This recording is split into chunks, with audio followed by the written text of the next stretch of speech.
kita tidak ada lagi tuh. Iya. Betul, betul, betul. Daerah terdekat itu justru ya masyarakat kita ini ya Betul. sama-sama menjaga gitu ya dok ya. Betul, betul. Nah, ini kita juga harus sama-sama membantu istilahnya. Soalnya dokter dan juga tenaga medis ini tadi disebutkan oleh direktur garda terakhir. Kalau tidak ada garda terakhir gimana nih, ya kan? Iya, betul, betul. Baik, baik dok, kita akan ngobrol kurang lebih 15 sampai 20 menit. Kemudian yang terkait kita punya sesi live Instagram. Iya. Di kali ini hari Jumat zona atensi. Kemarin sempat kita infokan ke pencinta serdal teman-teman di pendengarnya Radio Canggawe ada informasi terkait dengan biaya perawatan kemudian juga pelayanan untuk pasien COVID-19 Iya. khususnya pasien di Kabupaten Serang dan juga Kota Serang ini gratis, tidak dipungut biaya. Betul. Jadi jika ada yang meminta pungutan biaya itu dinyatakan salah ya karena semuanya gratis. Nah ini kita angkat menjadi tema nih dok. Iya, betul. Baik. Pada Baik dok. ya, silakan.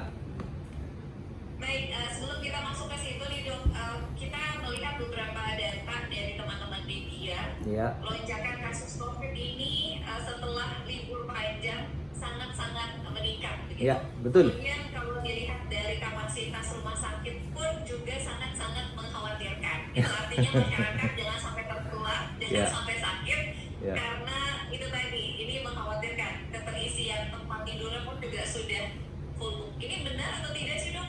Betul. Jadi memang salah satu rujukan nasional di Banten Barat adalah di RSDP. Kapasitas kita di 72 tempat tidur dan alhamdulillah sampai sekarang dalam kondisi terkoordinir, cuma memang full book. Jadi kita full semua ruangan-ruangan, baik itu di ICU, di VK, untuk maternal neonatal maupun di pasien-pasien yang umum, penyakit dalam, penyakit anak gitu. Nah ini yang mengkhawatirkan kita, justru kita mendorong supaya masyarakat juga aware, jadi proteksi, prokesnya kesehatan harus tetap dipakai. Kalau memang masyarakat ingin membuktikan, kita nanti bisa share ulang, share di waktu yang lain, bagaimana sih penanganan COVID di RSDP, bagaimana pasien-pasien ada di RSDP, nah supaya masyarakat lebih tahu lagi gitu. Nah itu yang mungkin salah satu informasi buat masyarakat supaya lebih aware terhadap prokesnya gitu. Betul, betul. Apalagi sekarang ada varian baru begitu Nah, ya, ya betul. yang cukup cepat menular begitu ya dok. Betul, Ya? betul. Dari liburan kemarin hari raya setelah 1-2 minggu setelah hari raya kita masih dalam kondisi stabil, artinya stabil itu Iya. tidak ada lonjakan. Nah 3 minggu setelah hari raya sampai sekarang pasien itu menaik terus dan sekarang puncaknya ini masih belum puncak kalau menurut saya, karena ini awal dari kalau hitungan mundur ke liburan itu awal dari liburan. Nah kemungkinan akan naik lagi. Nah di daerah lain sudah Tangerang sudah full semua di rumah sakit. Nah di kita juga. Nah lonjakan ini hampir 100% peningkatannya, sehingga kita sudah mempersiapkan ruangan pun full masih gitu. Jadi harus menambah lagi, mempersiapkan lagi kita supaya tetap terkendali dan tertangani gitu. Mudah-mudahan sih bisa terus tertangani gitu. Betul. Ya. Karena itu tadi ya, mungkin banyak masyarakat yang sudah mulai jenuh begitu ya, belum sudah banyak masyarakat yang abai dengan prokes. Udah deh gitu kan, jadi akhirnya lonjakan itu meningkat gitu ya dok ya. Ya betul. Seharusnya masyarakat, maaf sekali lagi kepada masyarakat, seharusnya masyarakat berkaca pada teman-teman tim kesehatan kita baik di puskesmas maupun di rumah sakit. Itu lebih tekanan psikisnya jauh lebih berat daripada teman-teman masyarakat. Kenapa? Selain prokes untuk badan dia sendiri, badan untuk kesehatannya pribadi sendiri, nah petugas-petugas kesehatan juga harus melayani dan menangani pasien-pasien yang tertular COVID. Jadi lebih tekanannya lebih lebih kuat. Seharusnya masyarakat lebih sabar, kita juga berusaha ke teman-teman di petugas supaya lebih sabar dalam menangani COVID ini, dan prokesnya terus tetap harus juga dipertahankan. Begitupun di masyarakat. Betul. Iya, gitu. Iya, walaupun sudah ada vaksinasi bukan berarti mengundurkan prokes begitu ya dok? Betul. Jadi vaksinasi itu tidak menghalangi tertular, bukan. Tapi vaksinasi itu membuat herd immunity. Jadi imunitas kita meningkat. Jadi itu yang penting. Jadi bukan berarti setelah divaksinasi itu saya tidak kena, enggak. Tetap kena dan bisa menularkan ketika misalkan saya sudah diimunisasi, lalu saya juga tertular COVID yang kedua misalkan. Nah, atau tertular COVID yang pertama. Nah, itu saya bisa menularkan ke masyarakat yang lain. Nah, ini yang menjadi kenapa selalu dijaga prokesnya. Nah, supaya walaupun tertular, kita tidak menularkan ke orang lain. Paling tidak seperti itu. Ya. Iya, tidak menjadi carrier untuk yang lain ya dok ya. Betul. Betul. Nah, ini kembali ke pelayanan di RSUD Iya. Dr. Derajat Pardua Negara. Iya. Tadi disebutkan sudah ada penambahan ya dok untuk tempat tidur sendiri begitu ya. Ada Kemudian sekarang. Nah, itu dipisah begitu ya. Mungkin banyak masyarakat yang belum tahu untuk perawatan COVID dengan pelayanan umum itu berbeda ruangan atau gimana nih dok? Ya.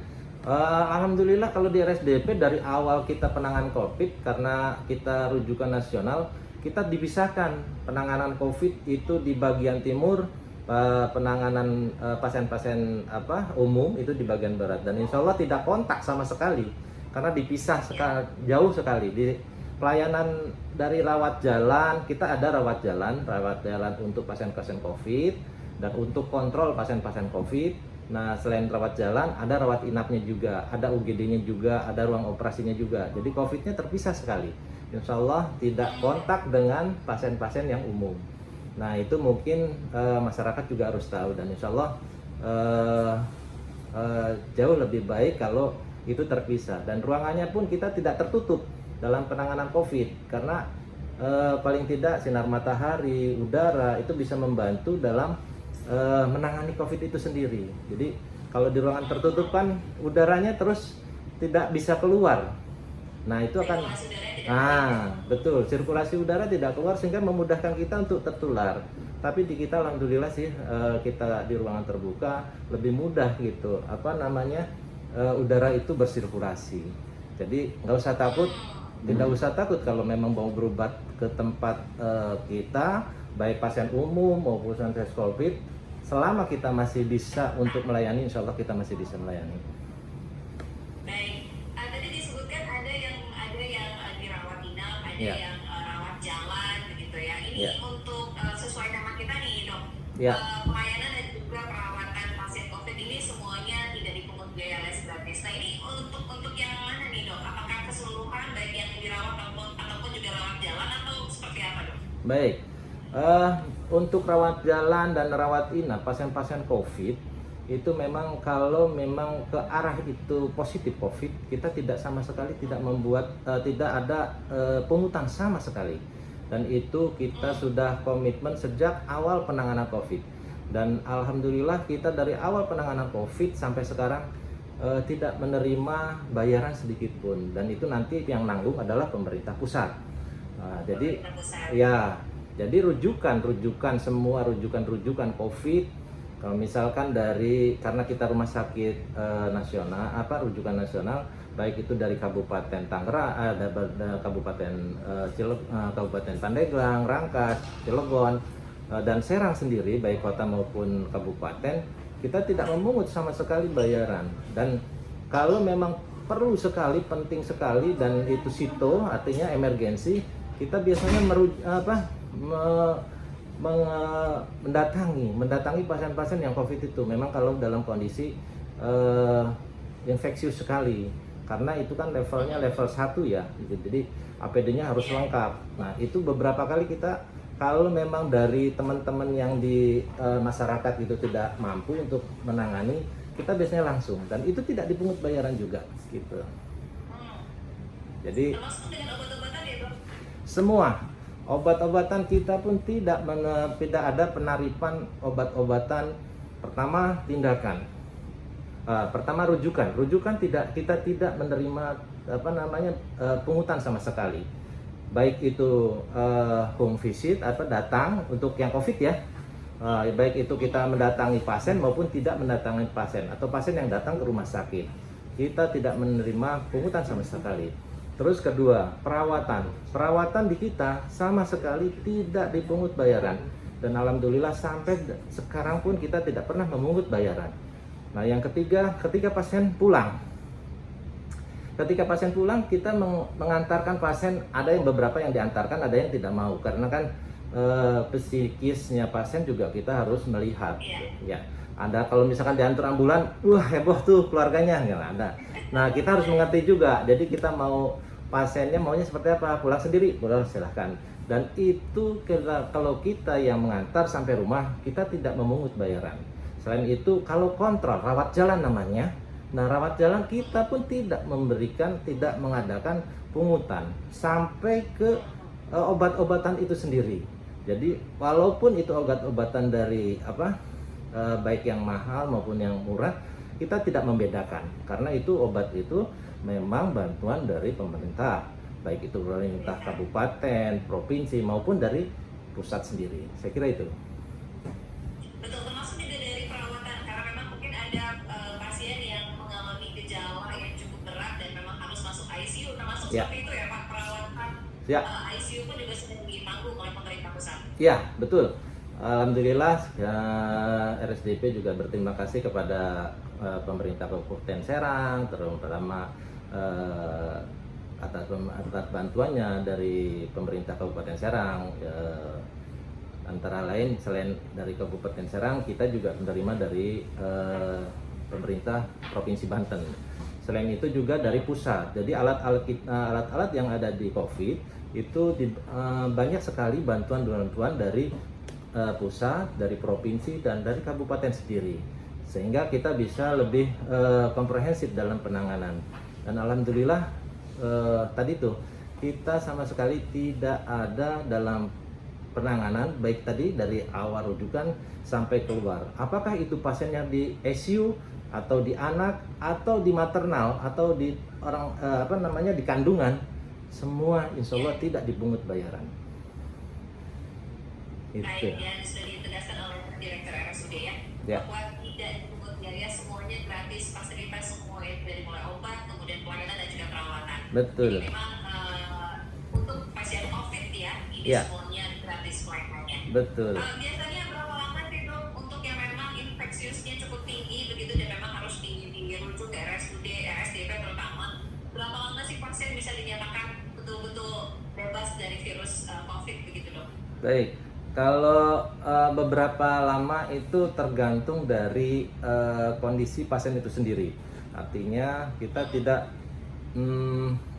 bisa ditentukan ini pasien ini berat minimal 3 hari gitu, nggak bisa. Karena apa? Karena kita juga melihat ke infeksiusnya, virulensinya.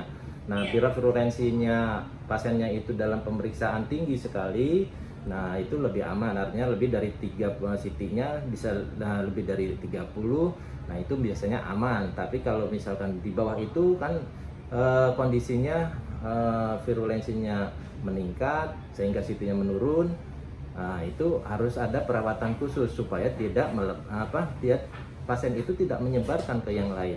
Selain dilihat dari pemeriksaan virulensinya, bisa juga dilihat dari pemeriksaan fisik. Kalau memang mungkin untuk pulang kondisinya bagus walaupun virulensinya tinggi, dengan observasi pasien bisa pulang, isoman namanya. Nah itu sebetulnya bisa. Jadi masyarakat nggak usah takut, waduh kena COVID. Nah tapi siapapun bisa terkena COVID.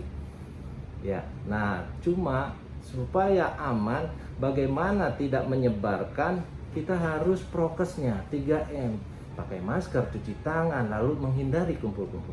Nah itu harus kita tetap jaga supaya kita sendiri aman dan masyarakat, keluarga kita aman dan teman-teman juga aman. Ya. Iya, itu tadi ya yang perlu didisiplinkan adalah prokesnya. Betul. masker, kemudian juga sering cuci tangan dan menghindari kerumunan. Dok, untuk teman-teman nakes sendiri gimana Ya. nih dok di RSDP? Untuk nakes khusus untuk pasien COVID seperti apa sih? Apakah sudah cukup begitu dengan jumlah yang saat ini tersedia? Alhamdulillah kalau di RSDP nakes kita alhamdulillah sih dalam kondisi cukup ya, artinya eh, banyaknya pasien dengan banyaknya perawat masih bisa terbendung gitu loh, artinya kita masih bisa tertangani. Kalaupun masih kurang, kita biasanya ngambil dari ruangan-ruangan yang umum, jadi kita minta bantuan dari ruangan-ruangan yang umum supaya bisa menangani pasien. Selain itu juga kondisi nakes sendiri yang selalu kontak dengan dengan pasien tidak menutup untuk tertular juga. Ada memang nakes kita yang tertular, tapi alhamdulillah dalam kondisi stabil karena tadi itu vaksin tidak menjamin seseorang untuk tertular. Tertular atau tidaknya tergantung dari kondisi kita dan virulensi si kuman masuk ke dalam tubuh kita. Jadi masih memungkinkan nakes-nakes kita juga tertular tuh, tapi dalam kondisi stabil. Nah itu yang kita harapkan, dan ada beberapa teman-teman nakes kita yang tertular dan masih dalam kondisi stabil, dan itu ya syukur alhamdulillah masih dalam kondisi baik-baik gitu loh. Amin, amin. Mudah-mudahan selalu diberikan kesehatan untuk teman-teman nakes ya, khususnya Amin, untuk amin. nakes di ruangan COVID begitu yang selalu standby begitu ya. Walaupun Iya. sudah semuanya vaksin begitu ya dok? Vaksin, dan memang kita seluruh karyawan RSUD memang kita vaksin, walaupun ada beberapa yang tidak bisa kita vaksin karena kondisi kontraindikasi terhadap vaksin itu sendiri. Contohnya misalkan ada penyakit autoimun. Nah, kita tawarkan ke pasien, ke petugas, kira-kira siap apa tidak untuk divaksin, walaupun secara teoritis memang itu kontraindikasi gitu loh. Nah, selain itu juga dengan vaksin itu kita bisa ya lebih pede dalam menangani pasien itu sendiri gitu. Betul, betul dok. Kita coba baca komen ya dok. Boleh silakan. Ya, kita coba baca dari atas. Ini tadi ada Banten Abu Dhabi memberikan statement, mudah-mudahan Provinsi Banten khususnya di kabupaten kota kembali ke zona kuning atau zona hijau katanya dok. Amin. Karena ini sudah naik begitu ya. Betul. Kita sekarang di zona orange. Mudah-mudahan sih 1 minggu kemarin kita masih di zona kuning. Dengan perbaikan kita dalam penanganan terhadap COVID itu kita ke kuning. Nah, kemarin karena mulai melonjak, nah kita kembali ke orange, dan mudah-mudahan dengan penanganan baik itu dengan dinas kesehatan, dengan puskesmas, baik yang di rumah sakit itu bisa kembali lagi ke zona kuning sampai ke hijau. Mudah-mudahan sih seperti itu. Amin.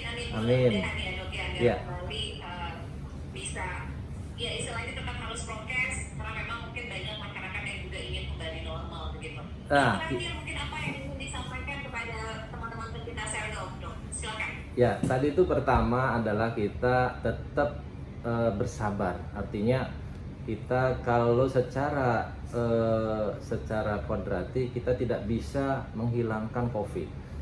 Obatnya pun kita tidak bisa memastikan setiap pasien akan sembuh dalam penanganan COVID. Tadi itu kita harus bersabar, tetap mempertahankan prokesnya. Kenapa? Salah satu yang paling efisien, efektif, dan murah itu adalah prokes. Prokes itu sangat-sangat efisien, murah, dan efektif sekali. Kenapa? Kalau kita kena, biayanya akan mahal, kita sendiri akan berat sebagai orang yang terkena COVID. Nah, justru itu satu saja saya sih menghimbau kepada teman-teman, kepada saudara-saudara, kepada masyarakat Kabupaten Kota Serang dan sekitarnya di Kabupaten Serang, tetap sabar dalam menjalankan prokes. Tidak menutup aktivitas, tidak. Kita bekerja tetap bekerja, begitupun di nakes kita bekerja seperti biasa, baik itu di masyarakat, di luar, di pasar, dan dimanapun tetap dalam kondisi bekerja, tapi prokesnya tetap dipakai. Nah, itu mungkin yang lebih efektif untuk menanggulangi COVID, karena bukan dari kewajiban rumah sakit saja, tapi kewajiban dari setiap orang untuk mempertahankan supaya kita dalam kondisi stabil dan COVID juga menurun, seperti itu. Betul, termasuk juga menjaga daya tahan tubuh dengan berolahraga begitu ya dok ya. Betul, dengan berolahraga. Juga begitu. Iya. Baik, terima kasih banyak dokter sudah ikut bergabung, Direktur RSUD Terima kasih. sudah ikut bergabung pagi hari ini. Terima Sehat kasih. selalu dok. Sehat terus, mudah-mudahan masyarakat Kabupaten dan Kota Serang serta sekitarnya Cilegon, Rangkas dan Pandeglang juga dalam kondisi sehat dan dalam kondisi terkendali dalam penanganan COVID-nya. Terima kasih juga kepada Mbak Fitri dan Serang Gawe. Ya, terima kasih.